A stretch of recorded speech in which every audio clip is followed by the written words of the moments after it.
Você já reparou como há uma voz constante dentro da sua mente? Uma voz que parece nunca descansar. Ela comenta, critica, compara, relembra o passado, projeta o futuro. Às vezes te encoraja, outras tantas te assusta.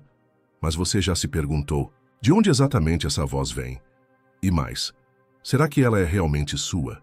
Carl Gustav Jung, um dos maiores exploradores da psique humana, acreditava que essa voz não representa necessariamente quem você é em sua essência. Para ele, a consciência que usamos no dia a dia, essa mente falante, cheia de julgamentos e interpretações, é apenas uma pequena parte do que somos, um fragmento que vive na superfície. E quanto mais acreditamos que somos apenas essa voz, mais nos afastamos do nosso centro verdadeiro. A consciência, na visão de Jung, é como a luz de uma lanterna no escuro. Ela ilumina apenas uma fração do todo, mas há muito mais escondido na sombra. E é nesse vasto território, no inconsciente, que vivem os arquétipos, os traumas, os desejos negados, os potenciais adormecidos, tudo aquilo que também é você, mas que não foi aceito, ou sequer reconhecido-se até hoje. A voz na cabeça muitas vezes fala com a linguagem do medo. Você não é bom o suficiente. E se não der certo? O que vão pensar de você? Isso não acontece por maldade, mas por programação. Desde muito cedo vamos sendo moldados para caber em certos papéis. Aprendemos que devemos agradar, obedecer, ser fortes, não chorar, ser bem-sucedidos. E assim, sem perceber, criamos uma persona, uma máscara social que nos permite funcionar no mundo, mas que raramente expressa quem realmente somos. Essa persona, alimentada pelas vozes externas, da família, da cultura, da escola, da mídia, torna-se com o tempo a voz interna. E passamos a achar que essa voz é a nossa, que somos apenas aquilo que os outros esperam, mas dentro de nós algo começa a incomodar, uma sensação de que falta algo, de que estamos desconectados, de que há partes nossas que ficaram pelo caminho. É nesse momento que o chamado do self começa a surgir. Um chamado sutil, às vezes sentido como inquietação, angústia ou até mesmo como um vazio. Não é fácil escutar esse chamado. Ele exige coragem, porque o processo de voltar-se para dentro é também o processo de desmantelar o que é falso. E isso pode ser desconfortável. Mas é também libertador. Jung nos mostra que esse retorno à nossa totalidade passa pela integração de conteúdos inconscientes. E os arquétipos são os guias nesse caminho. Eles são imagens primordiais, formas simbólicas que representam aspectos fundamentais da experiência humana. Estão presentes em mitos, contos, sonhos e em cada um de nós. O arquétipo do herói, por exemplo, é aquele que enfrenta desafios, vence obstáculos, mas que precisa aprender a humildade e a compaixão. Quantas vezes você tentou ser o herói da sua própria vida, sem se permitir falhar, chorar ou pedir ajuda? O herói é necessário, sim, mas ele precisa encontrar o equilíbrio com o amante, o arquétipo que sabe se entregar, que valoriza, a beleza que sente profundamente. Há também o arquétipo do sábio, que observa em silêncio, não para julgar, mas para compreender. Ele não está interessado em estar certo, mas em descobrir o sentido por trás dos acontecimentos. E o governante, que lidera com sabedoria, que assume responsabilidade, que organiza o caos sem se tornar tirano. Outros arquétipos se revelam nos momentos mais profundos de nossa jornada. O explorador, que não se contenta com o conhecido. O rebelde, que sente quando as estruturas internas precisam ser rompidas para que algo novo nasça. O curador, que encontra sentido na dor e aprende a transformar feridas em sabedoria. E, claro, a sombra, a mais difícil de aceitar e, paradoxalmente, a mais libertadora. A sombra contém tudo aquilo que você foi ensinada a negar, sua raiva, seu ciúme, sua ambição, mas também sua força criativa, sua sensualidade, seu brilho próprio. Integrar a sombra é deixar de viver pela metade. É olhar para dentro sem medo do que vai encontrar. Imagine um momento em que você reagiu de forma desproporcional a algo pequeno, uma crítica leve que doeu fundo, um olhar atravessado que virou motivo de conflito. Por trás disso, talvez estivesse a voz do arquétipo ferido. Talvez a criança interior não ouvida. Talvez a sombra clamando por reconhecimento. Se nesses momentos, ao invés de reagir automaticamente, você parasse e se perguntasse: quem em mim está se expressando agora? A resposta mudaria tudo. Essa escuta interna, esse diálogo com as múltiplas partes que te habitam, é o começo da verdadeira liberdade. Quando você reconhece que há vozes dentro de você, mas que você não precisa obedecer a todas elas, você se torna o centro do seu próprio sistema psíquico. E é aí que surge a transformação.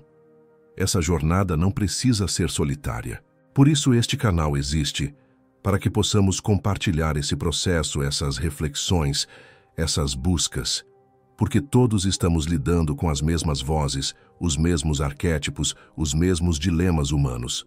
Você não está sozinho, nem na dúvida, nem na coragem. Cultivar o silêncio interior, criar rituais diários de presença, praticar a autoobservação, tudo isso são formas de abrir espaço para que o self se manifeste. A voz da mente continuará ali, mas você aprenderá a distinguir entre o ruído e a sabedoria, entre a ansiedade da persona e a intuição do sábio, entre o medo da sombra e a verdade do coração. Com o tempo, algo começa a mudar. A mente se acalma, a intuição se fortalece, as sincronicidades se intensificam e a vida começa a fazer mais sentido. Não porque ficou mais fácil, mas porque você passou a habitá-la com mais presença. Essa é a proposta: tornar-se inteiro, escutar-se com respeito, acolher todas as partes e, assim, viver com mais verdade. Agora vamos refletir sobre a autoimagem nos dias de redes sociais. Vivemos numa era onde a imagem tem mais valor do que a essência, onde os segundos de um vídeo podem parecer mais reais do que os anos de uma vida inteira, onde a validação vem em forma de curtidas, corações e números, e não de um olhar sincero ou de um silêncio compartilhado. As redes sociais se tornaram uma espécie de espelho coletivo, mas esse espelho está distorcido. Ele não reflete quem somos, mas sim quem acreditamos que deveríamos ser. A vida que mostramos ali é editada, filtrada, fragmentada. E aos poucos, sem perceber, começamos a editar também a nossa identidade. Quantas vezes você já se pegou se comparando com alguém que nem conhece? Questionando o seu corpo, o seu estilo de vida, o seu sucesso? Quantas vezes sentiu que precisava postar algo para se sentir presente, para ser lembrado, para provar, até para si mesmo, que está vivendo algo que vale a pena? Esse fenômeno, do ponto de vista psicológico, é mais profundo do que parece, porque ele afeta diretamente a construção da nossa autoimagem, que Jung compreendia como uma das manifestações da persona. Lembra dela? Aquela máscara social que vestimos para funcionar no mundo. A diferença é que hoje, essa máscara não é mais apenas simbólica, ela é visual, pública, escancarada. E quanto mais tentamos aperfeiçoá-la, mais nos afastamos do nosso centro real. Tornamo-nos personagens de nós mesmos. E com o tempo, esquecemos quem éramos antes da performance começar. Performance começar. Para Jung, esse processo de alienação interna, de identificar-se unicamente com a persona, gera sofrimento, porque a alma sabe quando está sendo deixada de lado. O self, que é o núcleo do nosso ser, começa a se manifestar por meio de sinais: ansiedade, vazio existencial, crises de identidade. É como se uma parte de nós gritasse em silêncio: eu não sou isso que você está tentando parecer. Então, como voltar para casa, dentro de si, num mundo que premia a aparência e desvaloriza a profundidade? Jung nos oferece um caminho. Ele nos convida ao silêncio interior, à escuta das imagens oníricas, dos símbolos, das emoções não ditas. Ele nos propõe um encontro com o inconsciente, essa vastidão que guarda não só nossas feridas, mas também nosso poder esquecido. Quando você percebe que está se comparando com alguém nas redes, Jung diria: observe essa emoção. O que ela quer te mostrar? Será que ali existe uma parte sua que você ainda não acolheu, um desejo negado, uma sombra que precisa ser integrada. Em vez de rejeitar a inveja, por exemplo, olhe para ela com curiosidade. Talvez ela esteja apontando para uma vida que você quer viver, mas ainda não se permitiu. Talvez ela revele um talento reprimido, um sonho adormecido. A comparação pode ser um convite, não para se diminuir, mas para se reconhecer, desconectar-se das redes, ainda que por alguns momentos do dia é um ato revolucionário. Não porque a tecnologia seja inimiga, mas porque o excesso de estímulos externos abafa a voz interna.